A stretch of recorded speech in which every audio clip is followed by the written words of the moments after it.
രാവിലെ ഇവിടെ ഞങ്ങൾ ആരാധനയ്ക്ക് വന്നപ്പോൾ ഒരു വലിയ പ്രതിഷേധവും വലിയൊരു ജനക്കൂട്ടം ഉണ്ടായിരുന്നു.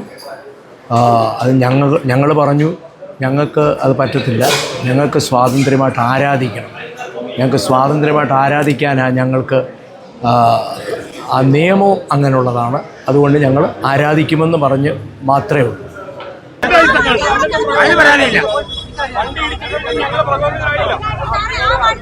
ഞങ്ങൾ പ്രകോപിതരായില്ല.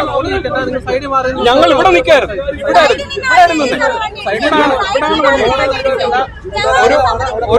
ഒരു മാധ്യമ പ്രവർത്തകനെയും ഞങ്ങളുടെ ഒരാളിനെയും ഞങ്ങളെ തടഞ്ഞപ്പോൾ ഞങ്ങൾ പറഞ്ഞു പറ്റത്തില്ല, ഇത് നോർത്ത് ഇന്ത്യ അല്ലെന്ന് ഞങ്ങൾ പറഞ്ഞു. ഇത് കേരളമാണ്, ഞങ്ങൾ ആരാധിക്കും, അത് സ്വാതന്ത്ര്യമായിട്ട് ആരാധിക്കുമെന്ന് പറഞ്ഞു. ഇതേ പറഞ്ഞുള്ളൂ. ഞങ്ങളെ വിട്ട സ്റ്റാഫ് ഉണ്ടായതുകൊണ്ട് ഞങ്ങളെ ഇവിടെ നിന്ന് അകത്തോട്ട് വിട്ടു. രാവിലെ കയ്യേറ്റം ഉണ്ടായത്.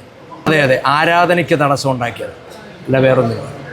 പാർട്ടിക്കാരാണ് പ്രശ്നം ഉണ്ടാക്കിയത്. ഇനിയും തടസ്സം ഉണ്ടാക്കിയത് നമ്മൾ അതിന് എന്തെങ്കിലും കാര്യങ്ങൾ ചെയ്യും എന്നുള്ളത്. ആരാധിക്കാൻ അവസരം ദൈവത്തിന് നന്ദി, അത്ര മാത്രം. ദൈവത്തിന്റെ സ്വന്തം നാട് നമ്മുടെ കേരളത്തിൽ, അവനോട് ദൈവത്തെ സാന്നിധ്യത്തോടെ വിളിക്കണം. വേറെ ഞങ്ങൾക്കൊന്നും വേണ്ട.